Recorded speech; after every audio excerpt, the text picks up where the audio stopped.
In New Jersey machen heute sehr viele komische Piers. Auf der Straße nochmal. Guten Morgen, Atlantic City. Wir sind jetzt am Steel Pier. Two-Ticketed Thursdays. Margaritaville kennen die meisten von euch vielleicht, wenn ihr mal... Absurd, einfach absurd. Gibt's auch nur in den USA. Backstage-Tour, ey. Moritz holt sich jetzt noch einen Corn Dog. Moritz hat schon Corn Dog.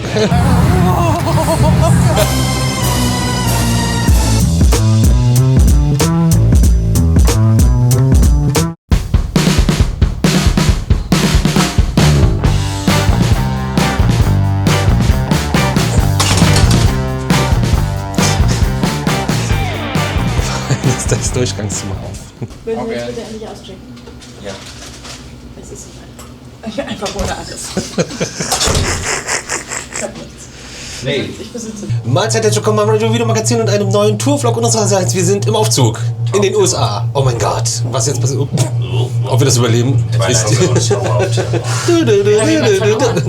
Ja, in der Twilight Zone. Wir sind noch, wie man im Hintergrund sehen kann, in New Jersey. Haben gestern hier wild einen abgerissen. Teilweise ist man in der Gruppe 20 Achterbahnen gefahren. Wie viel wir heute machen, keine Ahnung. Aber für uns ist auf jeden Fall auch einiges Neues dabei. Merci beaucoup, Monsieur. Und wir starten jetzt entspannt, weil wir machen heute sehr viele komische Piers. Und diese Piers machen später erst auf. Der erste, glaube ich, um 13 Uhr.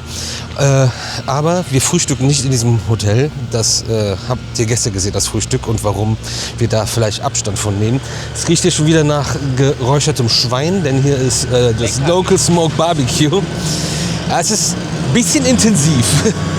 So, überall wird gegärtnert und genau, wir frühstücken hier nicht, sondern fahren jetzt gleich zu einem Diner und werden uns da Frühstück einverleiben. Aber dazu vielleicht später mehr, wenn die Geräuschkulisse im Hintergrund ein bisschen angenehmer ist.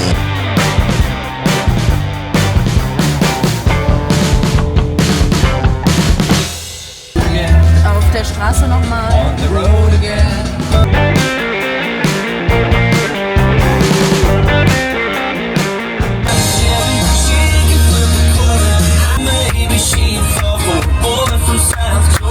Guten Morgen. Wir fahren jetzt gerade seit ungefähr einer Dreiviertelstunde in Richtung Atlantic City. Viele von euch werden es vielleicht schon mal gehört haben. Wir haben gerade kurz darüber gesprochen, bei How I Met Your Mother. Der Serie war das auch immer Thema, weil das ist ja nicht so weit von New York entfernt. Und da kann man dann quasi in das Las Vegas der Ostküste. Das hat Lukas gerade schön zusammengefasst. Atlantic City, da gibt es Casinos, da gibt es Bars, da ist der gesetzeslose Raum, der hier irgendwie stattfindet. Und da fahren wir jetzt hin, aber nicht, weil wir das natürlich alles machen wollen, sondern wir möchten zu einem anderen Ziel, das sich auch hier in der Nähe befindet. Aber wir haben noch ein bisschen Zeit, bis es aufmacht. Und deswegen verbringen wir jetzt unseren Vormittag erstmal in einem Diner und schauen dann, wie es weitergeht. Nee, den ganzen Vormittag nicht, aber schauen dann, wie es weitergeht und was wir alles sonst noch so machen. Ich glaube, Moritz möchte an den Spielautomaten. Ja. $10. $10 und $1 Million gewinnen. Und wir hoffen, dass das funktioniert. Und ich bin auch schon ganz gespannt, weil sowas ist immer verrückt, solche Orte. Und ich frage mich, wie es da aussieht. Und ja, Bro wusste zum Beispiel gar nicht, was das ist, oder? Das heißt, du hast das noch gar nicht gehört, ne? Ja, voll witzig. Noch eine Viertelstunde, dann sind wir bei unserem Ziel. Wir sind ja ein bisschen unterwegs, und eine Sache, die wir direkt mit erzählen können, bevor wir die irgendwie vergessen oder nicht mehr dran vorbeikommen. Rest Areas, also Rastplätze gibt es ja nicht so viele, aber wenn, sind die in der Mitte der Autobahn. Das ist voll schlau, weil dann brauchst du nur eine riesige Rest Area für beide Seiten und musst nicht auf beiden Seiten irgendeinen Kram bauen und brauchst nur einen Schlenker in der Autobahn. Ist jetzt nicht so, dass hier keinen Platz hätten, es ist einfach nur smarter. Also nicht wundern, links abfahren auf der Autobahn und rechts auffahren ist hier möglich. Ja, ansonsten, ich glaube, das ist jetzt nicht notwendig nochmal zu erklären, oder wir können es nochmal kurz erwähnt haben, ne? Geschwindigkeit in Meilen. Ich glaube, da war ein Schild, dass irgendwie Traktoren auf die Autobahn fahren könnten. Also genau, alles in Meilen, nicht in Kilometern. Die Preise an der Tankstelle, das sind Gallonen. Das bedeutet 3,7 oder wie viel Liter waren? 3,79. 3,79 Liter ist der Preis in Dollar. Was bedeutet, dass wir gestern teilweise Spritpreise unter 70 Cent hatten, der Liter, umgerechnet. Da kann man mal weit wegfahren. Nehmen wir uns auch ein bisschen mit, tuppern wir ein für zu Hause. Ich weiß nur nicht, wie gut das mit 87 Oktan dann funktioniert. Aber der Aigo kann das. Genau, das vielleicht dann auch noch. Alle fahren zu schnell. Haltet euch einfach an alle anderen. Dann steht ihr nicht im Weg und überlebt. Und wenn ihr alleine seid, würde ich jetzt nicht drauflatschen. Genau. Sonst gibt es jetzt keine Besonderheiten, die man unbedingt wissen muss, oder?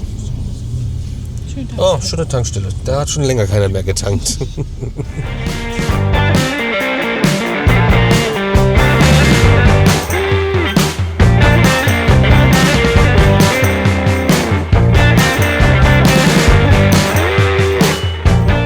Ich glaube nicht, dass ihr es hört, aber man hört es zischen und so. Das ist wie im Film. Das ist halt echt so. Die Filme übertreiben mich nicht.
Klatscht nicht.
hat doch keinen Spaß gemacht heute.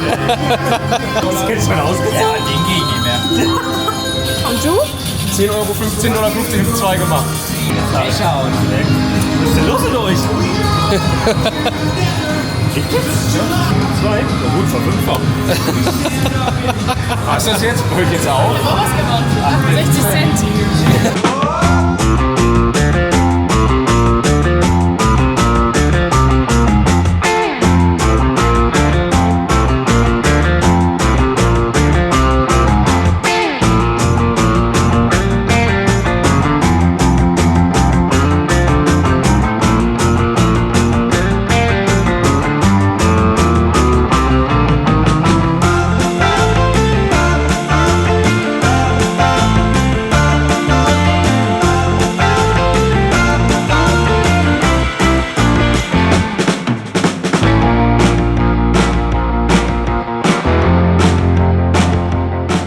Jo, wir sind angekommen und haben sehr, sehr gut gespeist erstmal vorneweg und war ein richtig cooles Diner, richtig geil oldschool, keine Kette, das war auf jeden Fall sehr nice und jetzt gibt es erstmal ein bisschen Casino-Experience, macht das nicht nach und wenn doch und einfach aus Spaß da mal was reinschmeißen wollt, den einarmigen Banditen, setzt euch safe ein Limit und macht dann keinen Blödsinn mit. Wir haben $2 investiert und verloren.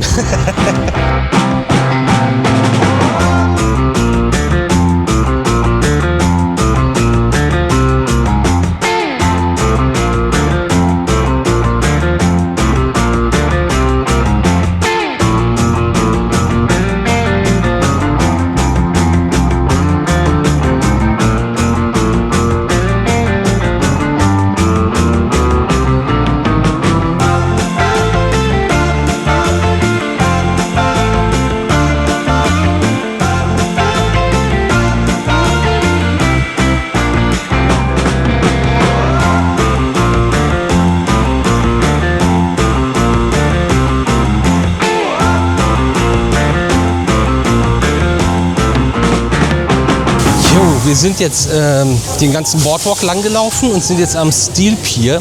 Und das ist, wie ihr seht, wieder so ein Boardwalk-Freizeitpark mit überwiegend Reiseanlagen, alles ein bisschen schrammelig am Meer, am Wasser. Hier gibt es 2 Achterbahnen zu fahren. Nächstes Jahr gibt es hier 3 Achterbahnen zu fahren, hat man uns gerade gesagt. Die bauen wohl Skyrocket 2 von Premier Rides. Hier ist eine Bahn von SBF Visa, die wir gestern schon gefahren sind, die aber ein Gewichtslimit hat. Und das checken wir jetzt erstmal aus, dass auch durchgesetzt wird. Aber die ist gerade noch gefahren. Wir haben jetzt mal geguckt bei dem SBF Visa Coaster Locomotion, weil wir mit dem Gewicht nicht so sicher sind, weil da steht nur bis 75 Kilo. Wir haben jetzt aber gefragt, die meinte, nö, ihr könnt alle fahren. Heute ist ja Two Ticket Thursday. Das heißt, hier alle Rides kosten heute nur 2 Tickets. Ansonsten zum Beispiel Locomotion kostet 6 Tickets sonst und die andere größere Bahn, die Spinning Coaster, kostet 8 Tickets.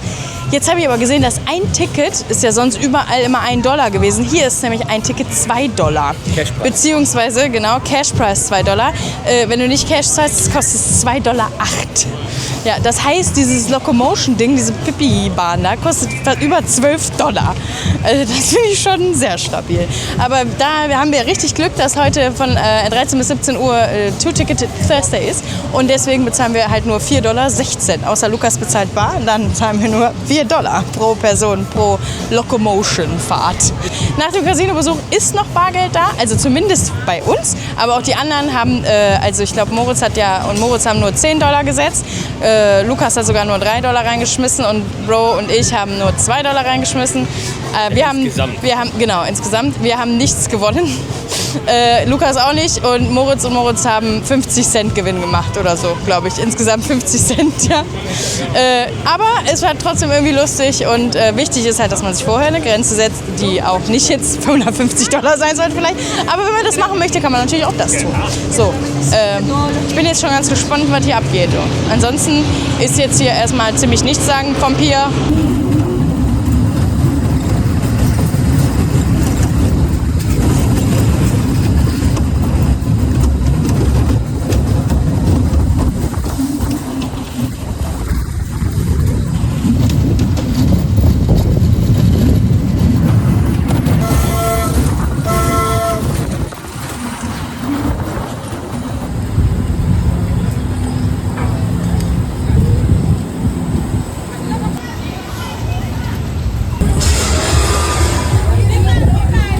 Digga, wie dumm ist das denn?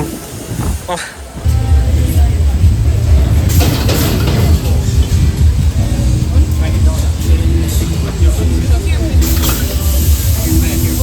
Bevor wir über diese Achterbahn sprechen, hier ist Surf Up, ein Scheibenwischer und der fährt also es gibt einen Wegweiser, es geht nach Beach Surf, Newport, New Jersey, aber auch nach SBF Italy. Das sind tolle Orte, wo man hinreisen möchte. Okay, SBF Italy war schon cool. Im Gegensatz zu dieser Achterbahn, weil die Crab ist wirklich Crab. Crazy Crab von Premier Rides eine Drehmaus. Also es ist der nächste Hersteller, der sich da einreiht, dieses Ding nachzubauen, was aber viel, viel massiver hier dasteht. Das finde ich gut. Das gibt einem ein besseres Gefühl, aber Muss gar nicht so massiv sein, weil es fährt nicht schnell und es dreht sich nicht und überhaupt. Und es wird nochmal vor uns, die Schiene wurde nochmal eingeschmiert und abgewischt und jetzt ist hier laut. Ich gehe eben zum Radfahren und dann sind wir ready. 6 Echt? Ja. Das Ding gibt noch Seltenheitspunkte, höre ich gerade, die wir gerade gefahren sind. Hier ist an der Ecke noch ein Helikopterstartplatz und eine Bratpfanne gibt es ja auch. Ich möchte euch die zeigen, weil das bei uns ich glaube, das ist was Besonderes noch, oder? So, und der Helikopter startet jetzt. Das gehen wir uns auch direkt gemeinsam mal angucken, wenn wir das jetzt hier schon haben. Propeller hier noch ganz am Ende vom Pier. Schaffe ich es noch? Bin ich zu schnell? Bin ich zu langsam? Nein, noch ist er da.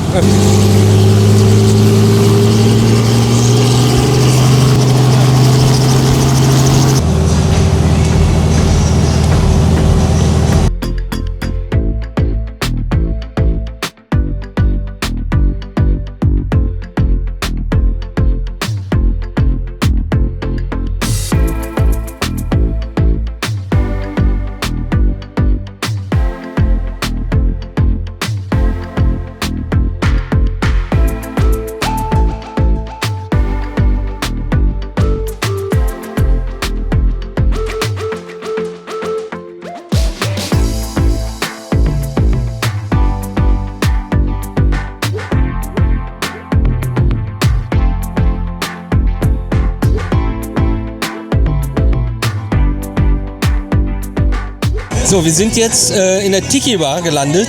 Die gehört zum Margaritaville, ne? Und in der Tiki Bar wollte Moritz gerade, hat gefragt, ob die auch alkoholfreie Cocktails haben, weil die nicht in der Karte stehen. Ja, Bier, Cola. Und er wollte jetzt nur eine Cola haben und jetzt kommt die auch noch als Diet Coke. Es wird immer besser, aber warum ist Margaritaville so cool? Kann uns einer abholen hier? Margaritaville kennen die meisten von euch vielleicht, wenn ihr mal in Universal Orlando wart, da im City Walk, da ist ja ein Margaritaville-Laden. Und der Besitzer davon, das ist ein Schlagersänger gewesen. Und dieser Schlagersänger, also so amerikanischer Schlager, wie nennt man das? Country, ja, ich weiß nicht, ob Country so, Folklore. Der hatte den Hit It's Always 5 O'Clock Somewhere, also kein Bier vor 4, aber irgendwo auf der Welt ist 4. Den Cocktail gibt es hier auch und das ist eine Kette in ganz Amerika. Und hier ist auch, glaube ich, ist hier ein Hotel auch? Margaritaville Resort. Ja, und das ist einfach bekannt in Amerika, ist eine Institution, die haben Kreuzfahrtschiffe, Hotels und sind bekannt für ihre Margarita. Und wir haben einen am Tisch, der hier eine Margarita bestellt hat. Das ist Lukas und der wird euch gleich den Test fortführen von dieser Margarita. Und Bro haben wir mit dem Cocktail It's Always 5 O'Clock Somewhere. 5 O'Clock Somewhere. Ich mach das It's Always trotzdem davor, das nimmt mir keiner hier. Die hatte ich auch schon korrigiert. Ja. Ich glaube, sie hat aber auch keine Ahnung, wer Jimmy Buffett ist. Oder was ein Cocktail ist. Und Moritz zeigt euch gleich, wie seine Cola schmeckt. Auch das haben wir hier mit Cocktail dabei. Ja. Das schmeckt wie ein alkoholfreier Cocktail als Cola verkleidet. Wow. Ja, ist mega. Sehr gut.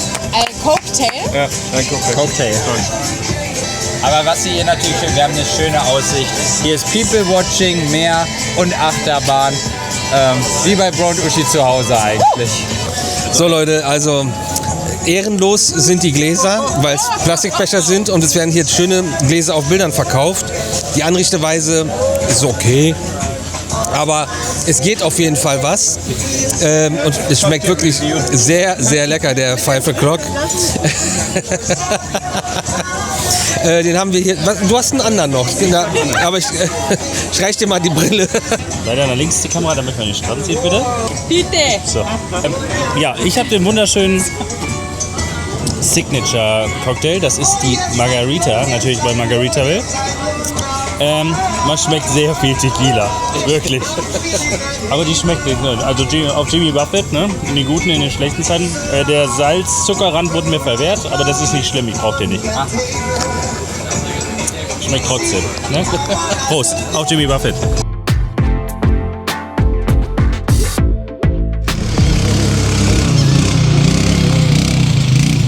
Gut, dass wir heute noch was vorhaben, denn so ein Plastikbecher mit ein bisschen Flüssigkeit drin ist so bei 12, 13, 14 $.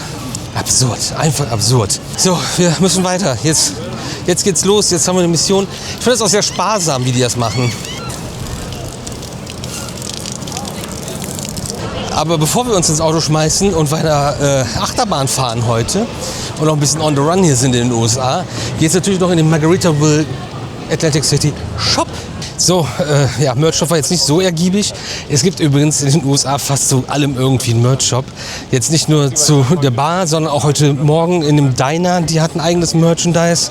Was ich jetzt gestern gelernt habe, dass viele Feuerwachen eigenes Merchandise haben und eigene T-Shirts verkaufen. Das ist so ein bisschen so ja, ein kleines Zubrot für die Firefighter.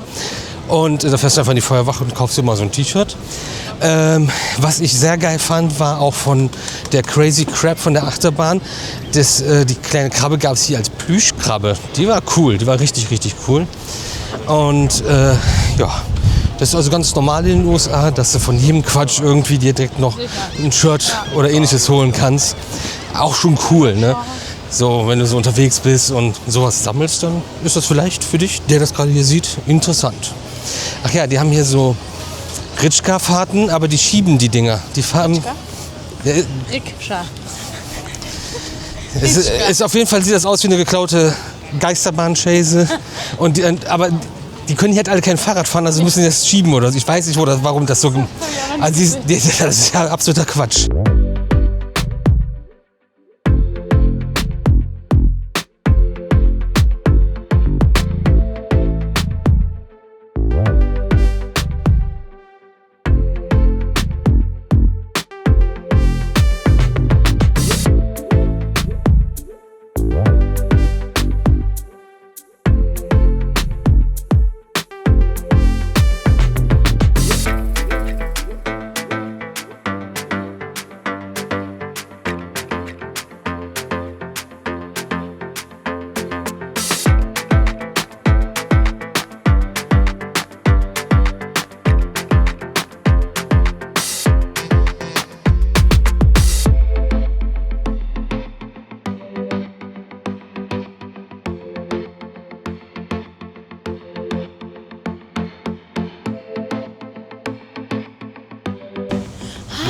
Oh.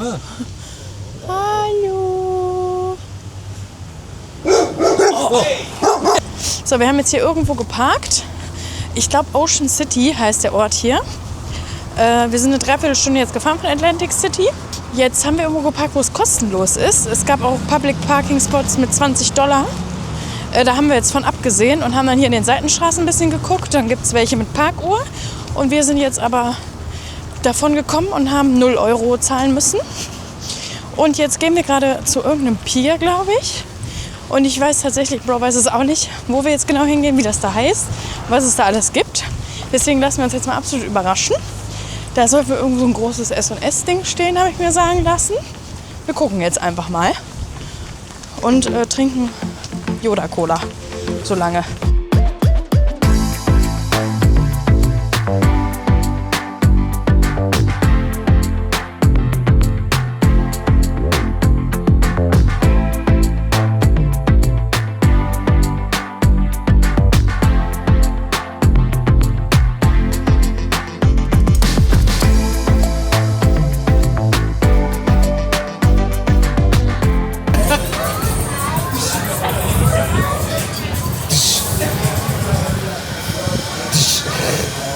Das finde ich gut. Der andere ist krasser. Wir sind jetzt hier in, ich glaube, Playland, Pirates Cove, irgendwie Castaway. Ja, die machen um 16 Uhr auf. Um 18 Uhr macht erst die große Achterbahn auf. Das ist mit so einem Post-it in der Kasse. Auf die Frage, ob das immer so ist. Heute ist das so. Ja, aber ob das immer so ist. Ja, heute ist das so. SBF Visa, Breakdance Nachmache in schlechtem Laserdance Nachmachdesign. Wie sieht das aus? Das sieht ja aus wie von Duplo. Weiß ich nicht. Was ist das? Wir checken gerade mit den anderen Achterbahnen. Es gibt 4 Achterbahnen hier, wie die 3 anderen sind, beziehungsweise die kleinen, ob wir die fahren dürfen. Und dann müssen wir noch überlegen mit der großen, die von S&S ist, ob wir dann bis 18 Uhr warten, weil es gerade komplett den ganzen Plan zerschießt. weil das sind noch 1,5 Stunden von jetzt bis die aufmachen können wollte.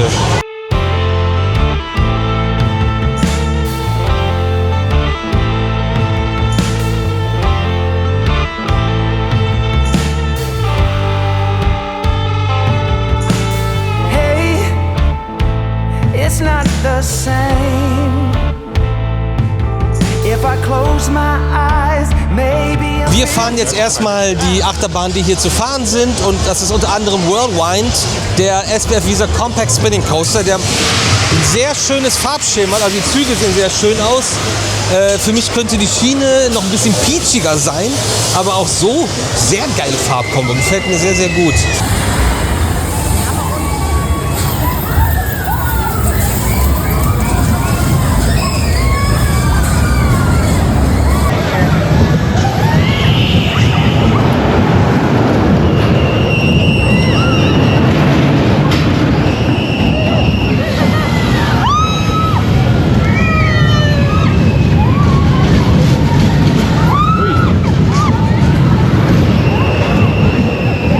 So, nach der Runde SBF Visa Compact Spinning Coaster ging es auf, wie heißt er nochmal?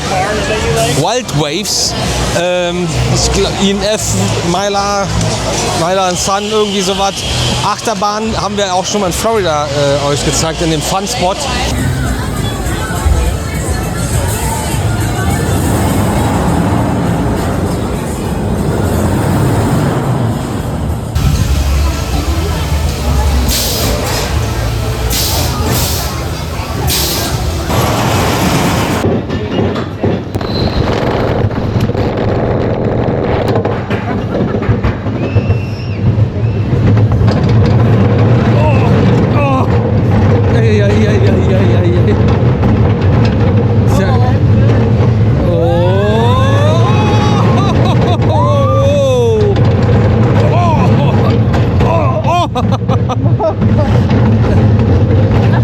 Was ist das denn? Oh Gott!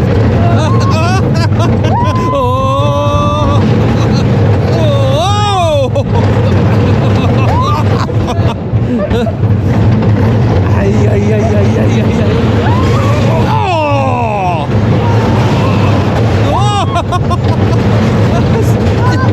Was ein Airtime-Monster, ey! Gebogen? Das ist geknickt, ist das! Und warum? Geiles.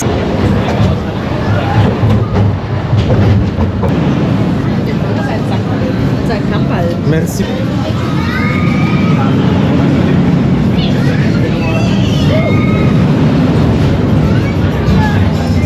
Alter, das ist ein Airtime-Monster vor dem Herrn. Es ist nicht gut gemacht. Es ist echt wild, aber es ist echt gut. Also es ist cool, es macht Spaß und genau darum geht es ja. Und es ist auch fahrbar. An einer Stelle, da wird so ein bisschen rüber geschleudert, aber sonst mega geil. Und total lustig, wie wir es die ganze Zeit so aus dem Sitz gerissen. Das ist halt echt witzig. Hier ist auch die Hölle los. Sehr toll. Die große blaue Achterbahn ist ja noch geschlossen, wie der Eingang aussieht. Einfach so am Autoscooter muss ich da lang quetschen. Einen kleinen Coaster haben wir noch. Auf. hey, relight the flame. Draw it out with your hands, cover every inch of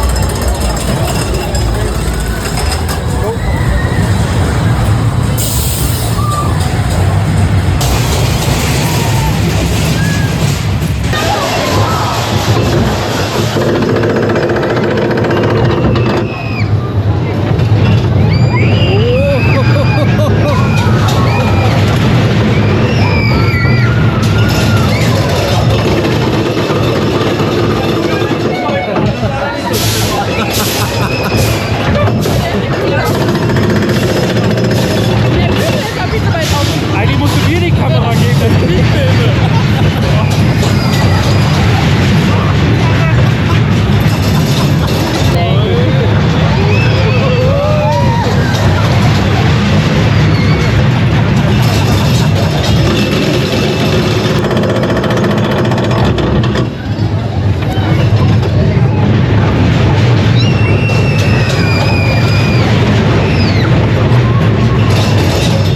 Ja, die letzte Bahn, die wir jetzt gefahren sind, irgendwas mit Piraten wieder. Richtig geil. Ist einfach nur lustig. Kleine Bahn, bei vielen Parks nur für Kinder, darfst du als Erwachsener gar nicht fahren, aber es ist unfassbar spaßig. Fährt zwar nur so im kleinen Oval rupfig raus, also auch richtig cool, auch wieder so ein INF-Miler-Ding. Macht Laune, sehr cool.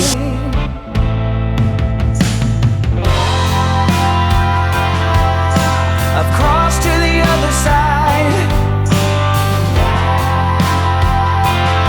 I turn my promises into lies. Grow until the morning light. Hier oben auf dem Gitter, ne? Guck mal, du musst auf dem Gitter laufen. Oh, wie furchtbar. Jetzt kaufe ich so einen Käfig, damit ich dir retten kann. So, jetzt haben wir eine Dreiviertelstunde noch, bis theoretisch dann der S&S LSM Coaster aufmacht, den es so nur einmal gibt, der 2017, glaube ich, eröffnet hat und 2018 schon der ganze Track einmal erneuert wurde. Auch spannend, jetzt teilweise aber auch nicht mehr so frisch aussieht, aber das Ding sieht ziemlich wild aus. Haben wir Bock zu fahren, ist was Besonderes, Außergewöhnliches. Und dann müssen wir mal gucken, wie wir nachher vorankommen und wie schlimm es wird. Es wird auf jeden Fall spät heute. Strange, but it feels so right. So right, so right. I know tonight will never last. I feel how it's faded fast. Two hearts from a clouded glass. Never last, last, last.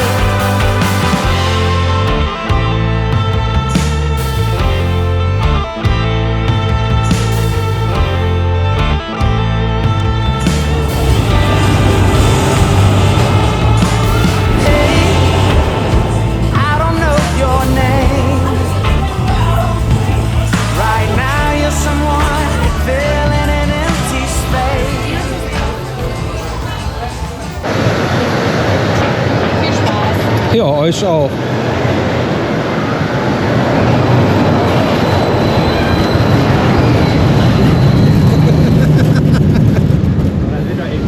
Ja, glaube ich auch.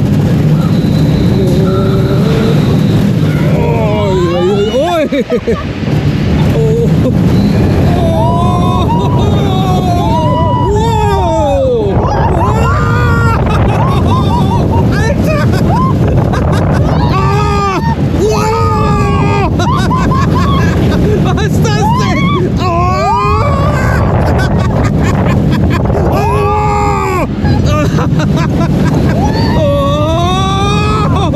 Gottes Willen, ey.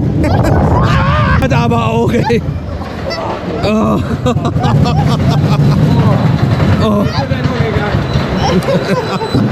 Hey everyone, welcome back. Unbuckle your seatbelt and push the lap bar up all the way and exit to the right. Please push the lap bar all the way up and walk to your right.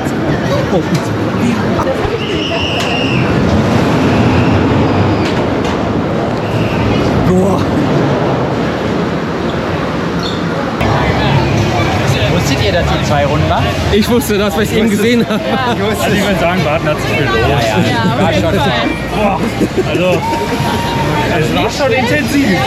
Hat Spaß gemacht. Ich bin froh, dass ich gesehen habe, wo wir hingefahren sind. Aber es ist schön, dass der Kopf so viel Spiel von dem Möbel weg Ja, hat. das stimmt.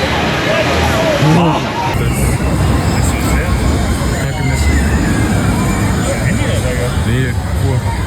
Krass.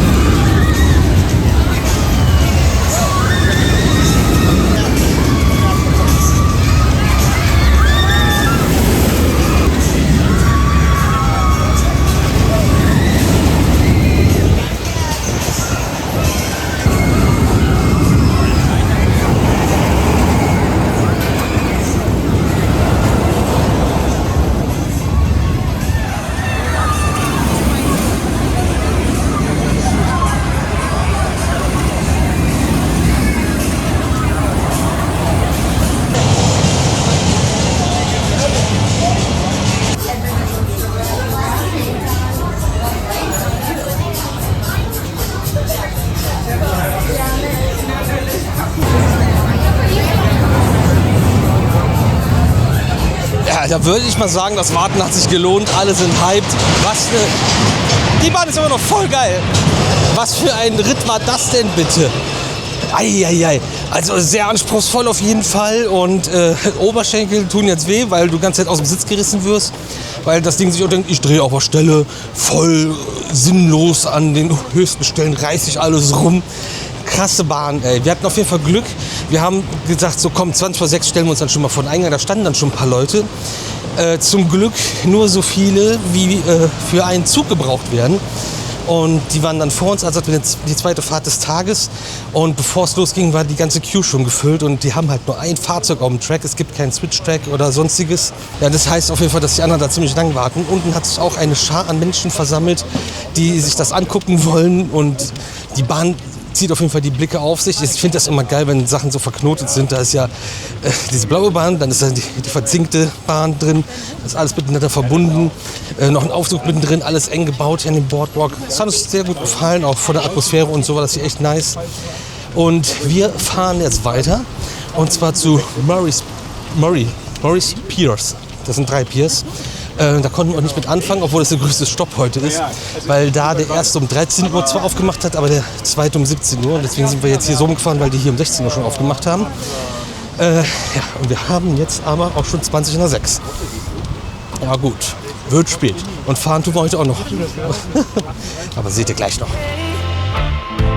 It's not the same. If I close my eyes, maybe I see you again.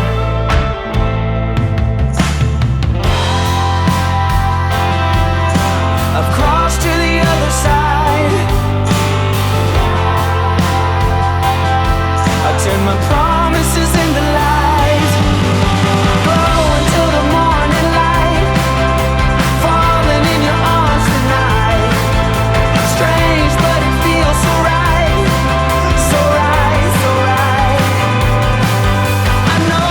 Wir sind jetzt eine halbe Stunde gefahren, sind jetzt bei Morris Piers angekommen und haben geparkt und müssen jetzt unser Wristband hier irgendwie organisieren und dann geht es hier los mit 7 Achterbahnen und natürlich sind wir wieder an einem Pier, also heißt auch Piers. I feel how it's faded back. Two hearts from Und es ist wieder ein Pier mit ganz vielen verrückten Dingen, links und rechts, All-Time-Photo, Ripley's Mirror Maze. Es ist echt krass viel wieder. Und obwohl du jetzt nicht weit weg bist von dem anderen, wo wir gerade waren. Es ist verrückt, aber es ist irgendwie noch mal größer, noch mal wilder alles. Und aber das ist auch geil, wo du hier so draußen sitzt und essen kannst. Oder auch ein bisschen auch nicht, weil du voll im Gang stehst. Also hier, ich bin hin und her gerissen.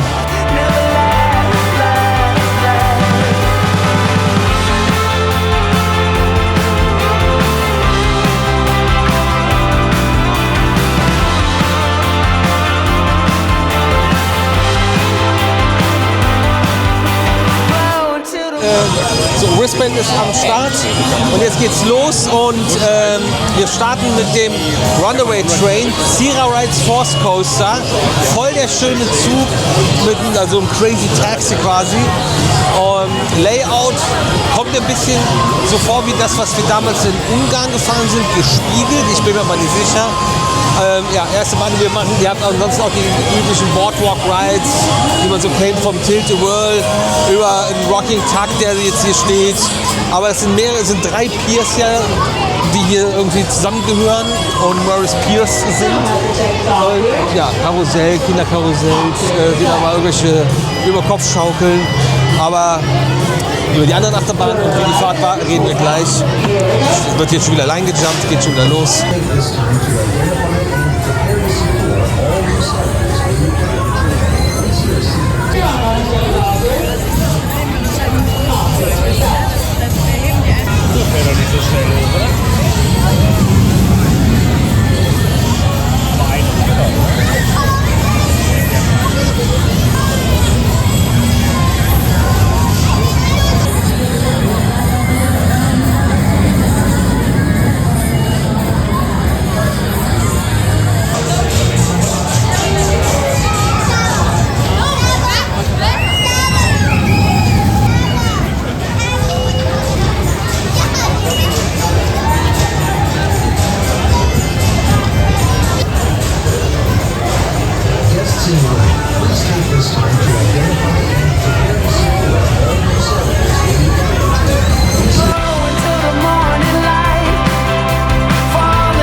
Zero Force Coaster, ey, macht mega Spaß, schnell, intensiv, gefällt mir sehr, sehr gut, sieht cool aus, fährt gut, Wahnsinn. Der Doo-Whopper ist aber geschlossen, dass ich meine, der Zamperla Zigzag Coaster, da gibt es hier auch noch eine Geisterbahn, da ist aber auch gerade Rambazamba, so wie auch beim Lokflum, Alter, was geht denn hier ab?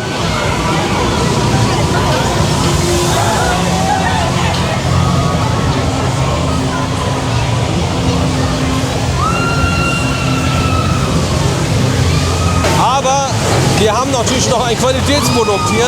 Vekoma SLC, aber mit 9 Zügen, Over-the-Shoulder Lapbars mit Softweste. Da gehen wir da jetzt mal hin. Der steht nämlich hier auch, aber der ist richtig fresh. Der wurde auf jeden Fall nochmal neu gestrichen, so wie das hier aussieht. Aber ich glaube, wir müssen vorher unser Zeug irgendwie in Locker packen. Ja? Hier muss vorher alles in Locker. Und dann geht man durch den Metalldetektor wie am Flughafen. All other guests, and you will be required to move to the back of the line after properly secured.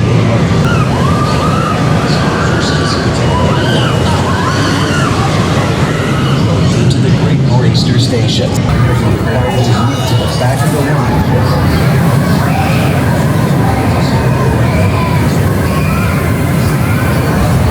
Richtig geil, also nicht richtig geil, SLC immer noch, ne?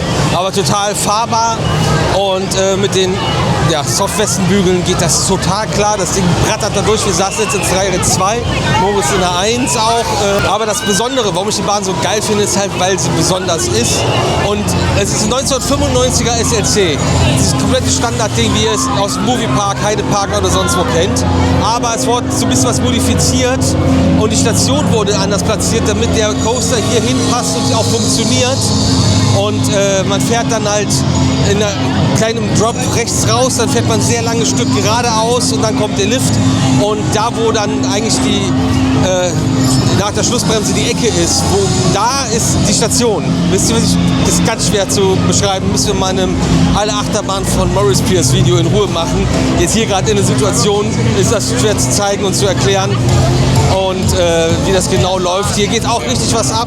Wir müssen jetzt aber den Pier wechseln und auf die andere Seite, weil der Zigzag Coaster ist hier geschlossen. Das sind 3 Achterbahnen hier, eine Geisterbahn, aber da ist gerade eine riesen Q-Line und latschen jetzt einmal das Stück darunter. Da hat man jetzt schon gesehen, dass da nochmal richtig was abgeht. Da stehen auch richtig coole Dinge noch und spannende Sachen, über die wir reden müssen. Und auch ein paar Standardsachen natürlich. Aber hier der Pier auf jeden Fall schon mal, wo wir jetzt angefangen haben, hat maximal überzeugt. Darunter ist noch eine Go-Kart-Bahn, die gehört aber auch nicht hierzu. Das sieht ein bisschen trostloser aus. Aber hier ist schon mal absolute Überzeugung und sehr, sehr, sehr nice. Gefällt uns.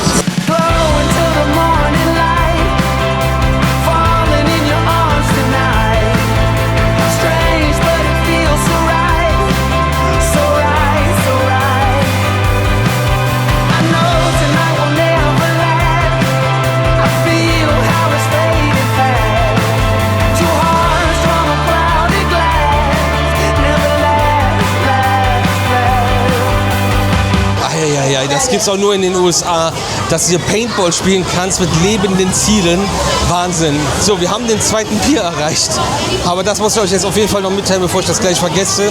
Hier stehen auf jeden Fall auch wieder einige Achterbahnen. Mein persönliches Highlight steht aber auf dem nächsten Pier erst. Also mein persönliches Highlight, bevor ich was gefahren bin.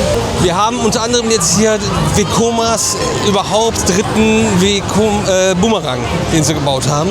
Oh, weiß ich nicht. SBF Visa Spinning Coaster haben wir hier. Den Fari Cyclone haben wir hier. Bei dem Cyclone war doch irgendwas Besonderes, oder?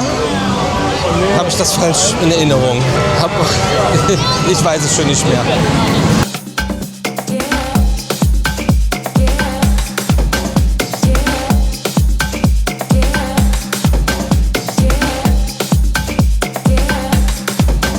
So Hege, Zira, Sunkit, Salzburg Tower. Magrets, Teacups gibt es hier auch.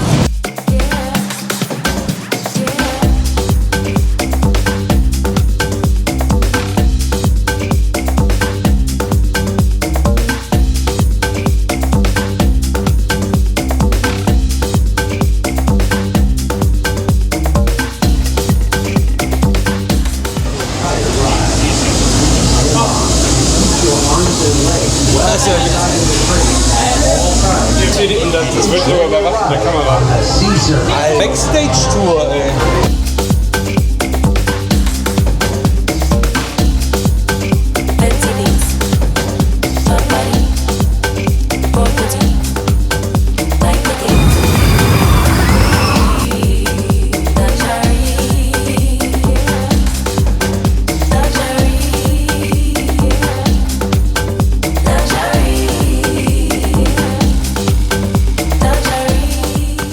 Bumerang. Voll gut. Also vor allem dafür, dass es der dritte ist von 1984. Also die haben da, glaube ich, ziemlich viel Pflege reingesteckt. Die haben neue Züge, die machen super viel aus. Und ja, was gerade noch gesehen wurde, ein Schild, dass sie in der Mitte des Tages für eine halbe Stunde die Operation unterbrechen, um nochmal alles zu inspizieren, wenn sie meinen. Jetzt sind wir rüber und sind jetzt bei Pimfari Cyclone, der warum auch immer sehr weirde Schulterbügel hat. Aber eigentlich nur ein normaler Cyclone ist, der nicht über Kopf fährt und gar nichts. Schauen wir mal. Aber dieses Piratenschiff hier, das sieht auch richtig geil aus. Von außen auf jeden Fall.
Wir haben jetzt nach dem Pimfari Coaster, der wirklich der, glaube ich, der gepflegteste, hübscheste und schönste Cyclone ist, den ich je gesehen habe, noch Pirates of Wildwood gemacht.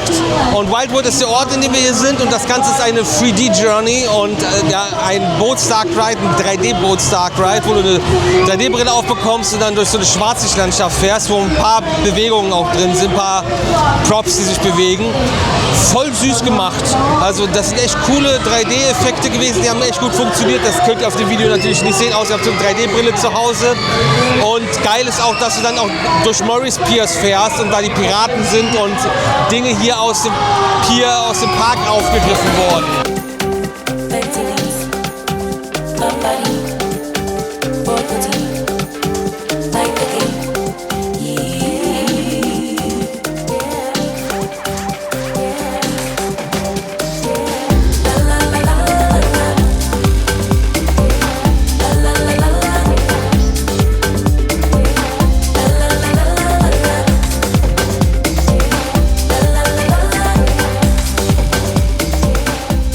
Sache auf jeden Fall schon mal vorneweg, die Holzachterbahn, was das Highlight für mich auf jeden Fall gewesen wäre, ist aktuell geschlossen wegen Maintenance, unplanmäßig.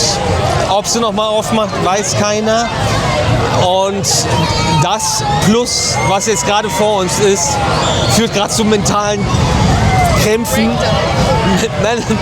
Mental Breakdown. Wenn wir haben einen SBF Visa Compact Spinning Coaster, der 100. dieser Reise an Tag 2, und 100 Menschen sind gerade vor uns hier und wollen dieses Ding auffahren. Schauen wir mal, wie lange das dauert und überhaupt. Aber Mental Breakdown machen auch die 2 Pixelfehler beim Riesenrad. Ja, das stimmt.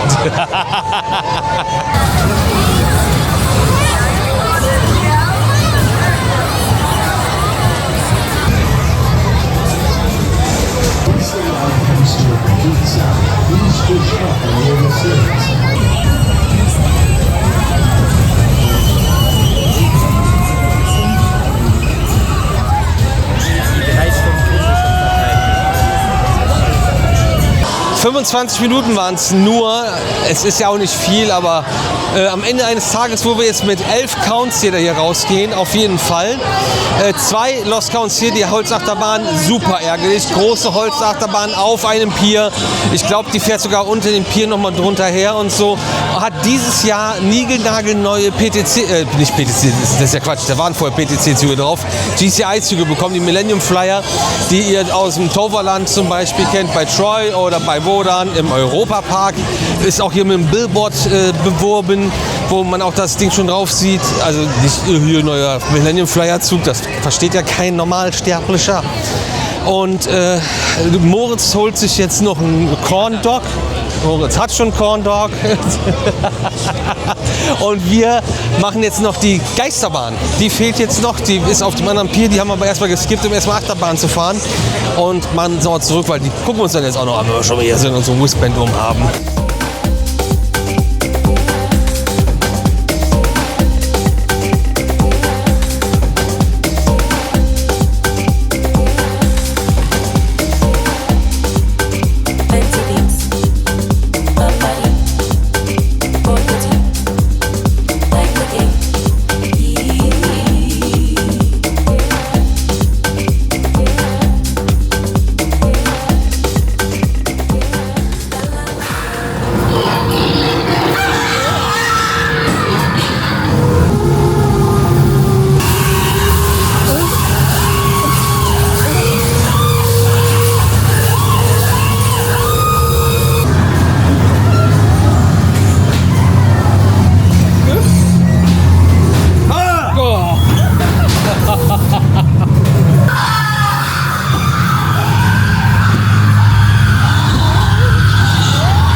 Der hat mich gekriegt. Ja, damit rechnet man nicht, ne?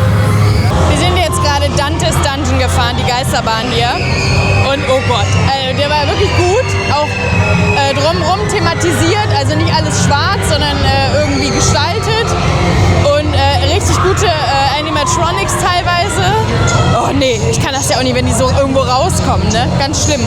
Und sogar noch ein Live-Erschrecker mit drin. Ja, hat den Bro auch gekriegt. Also ich habe mir auf jeden Fall ordentlich in die Hose gemacht. So, und jetzt? Weiß ich noch nicht. Wir gehen jetzt irgendwo lang gerade. Also die Geisterbahn unnormal gut, ey. Voll, also es war wirklich wie ein Dark Ride schon. Auch allgemein ist das hier ein Boardwalk Pier Park, der präsentiert sich wie ein richtiger guter Freizeitpark. Und das ist auf jeden Fall sehr stark. Hier ist gut was los. Also die könnten, glaube ich, auch einfach mal früher aufmachen. Und es wird hier trotzdem laufen. Aber eine Stimmung ist natürlich abends auch nochmal eine ganz andere. Es gibt ja hier so eine Schaukel, frag mich wieder nicht, ich kann mir das nicht merken, ob das ein Afterburner oder irgendwas anderes ist. Die haben aber Schoßbügel, voll geil, nicht irgendwelche ollen, unförmigen Schulterbügel, wie man das sonst kennt von dem ganzen Quatsch, sondern richtig coole Schoßbügel. Und ja, da ist aber auch die Hölle los. Moritz wollte das fahren, aber war ein bisschen zu viel Wartezeit jetzt. Gerade jetzt noch mal kurz durch den Shop gesteppt, richtig cooles Merchandise, schönes Merchandise, witzige Sachen. Und wenn ihr das IAPA Honors Video von uns gesehen habt, da haben wir es schon mal erwähnt und bei uns war es noch ein bisschen mehr intensiver, der Input. Maurice Pierce haben da auch einige Brass Ring Awards gewonnen, unter anderem auch für beste Merchandise, oder also nicht beste Merchandise, irgendwelche, die Kategorien waren sehr wild. Wenn ihr das Video gesehen habt, wisst ihr es, wenn nicht, verlinke ich euch das hier nochmal. Und zum Beispiel haben sie dann ein Stofftier, was erst so ein Midway-Game-Gewinn war, eine Stofftiermöwe mit einem Curly Fries im Schnabel.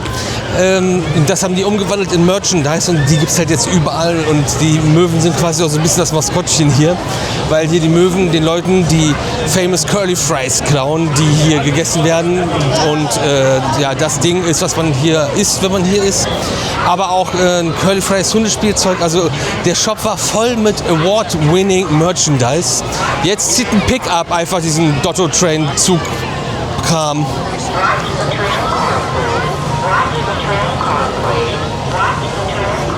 So, wir haben jetzt gleich 22 Uhr, haben noch nichts gegessen, gehen zum Auto und haben noch ein bisschen was zum Fahren. Oh, Wir sind von da gekommen, gegenüber Ripley's sind wir doch rein. You get pictures. What do we get?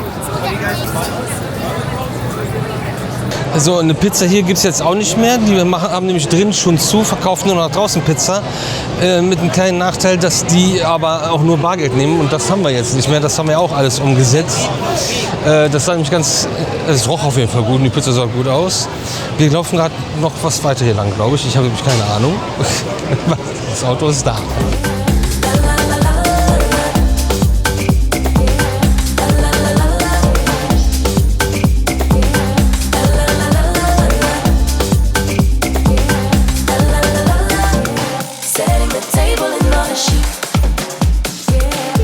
Sieht aus wie im Horrorfilm jetzt hier mit dem Licht. Geht das mit dem besser? 3:44 stehen auf der Uhr. Wir fahren los und versuchen noch unterwegs irgendwo was zu essen zu werden.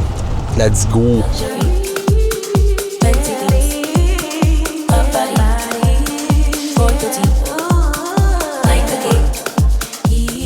Ist das für Lukas? Wo ist eine Ranch? Ich hab hier, das ist meine. Okay, dann habe ich einmal Moritz und was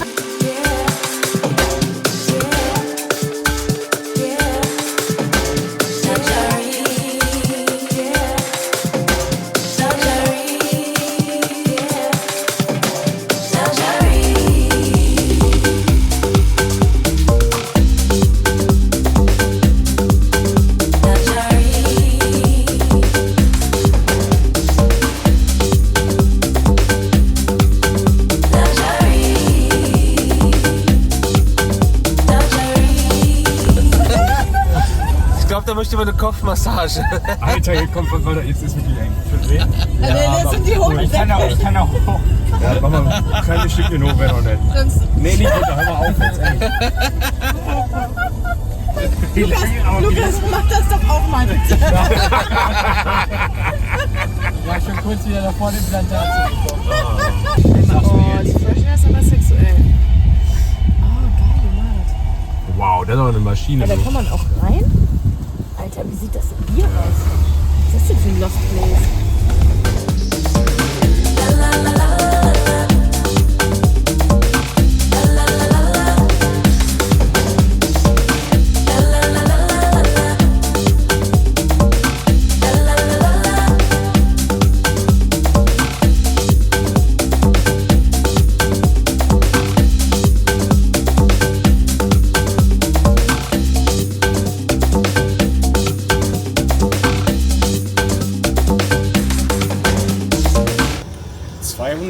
und 211. Hier unten, wir können wohl direkt davor fahren, meinte sie. Ich hole euch mal kurz ab zu einer Mini-Room-Tour hier. 2 Queen-Size-Betten. Und jetzt wird's absurd. Der Fernseher steht jetzt hier schräg in der Ecke. Das ist Quatsch, das hat man sonst so nicht. Dann haben wir hier diese wunderschöne Ecke. Die Lampe ist toll, guck mal, warte. Toll, oder? Ah, schön.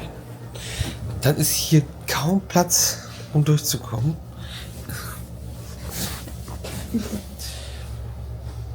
Der Kühlschrank mit der Mikrowelle alleine. Die haben wahrscheinlich Ja, ja. Dann ist hier das Waschbecken und hier geht's dann nochmal zum Bad. Das ist ja total dumm geschnitten. Ja. Exakt 2:07 Uhr haben wir es jetzt und sind jetzt angekommen im Quality Inn.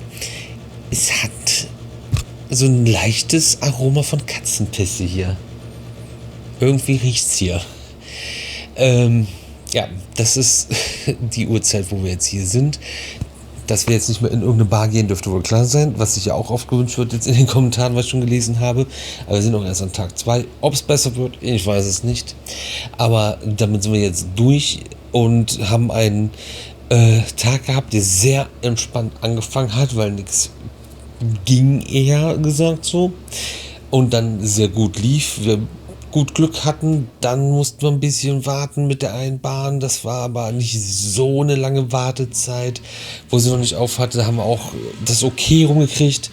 Und Morris Pierce, richtig gute Location, richtig tolles Gesamterlebnis an sich, aber leider mit 2 Lost Counts und leider dann einer, der wirklich ärgerlich ist mit der großen Holzachterbahn.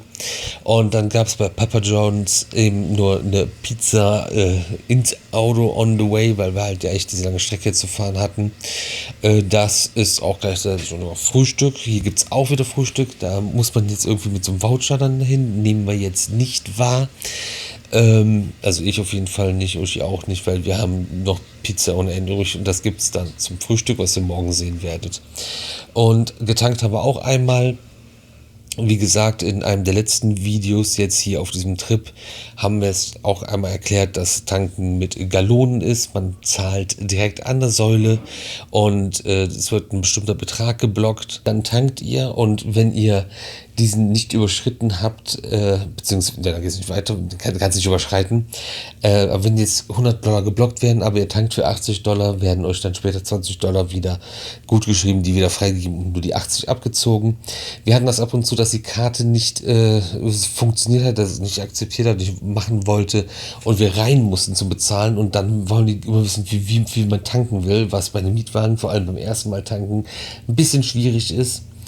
Das auch nochmal erklärt und das ist manchmal aus den Kommentaren heraus erforderlich, sowas öfter zu erklären. So, und damit sind wir dann durch für diesen Tag. Ich weiß nicht, wie viel wir euch zeigen konnten. Auf jeden Fall viel Input. Morgen geht es weiter mit einem sehr großen Freizeitpark und vielen großen, verrückten Achterbahnen. Dazu morgen aber im nächsten Vlog mehr. Jeden Tag 18 Uhr sind wir wieder hier mit euch zusammen unterwegs und ihr abonniert den Kanal, um das Ganze zu supporten. Abo kostet nichts, hilft uns aber ungemein weiter. Vielen Dank für eure Aufmerksamkeit. Wir sind raus. Ganz schnell, ihr habt gerade gefragt und wollt das wissen. Es sind wieder über 20.000 Schritte geworden, die wir heute gelaufen sind. Das noch schnell am Ende.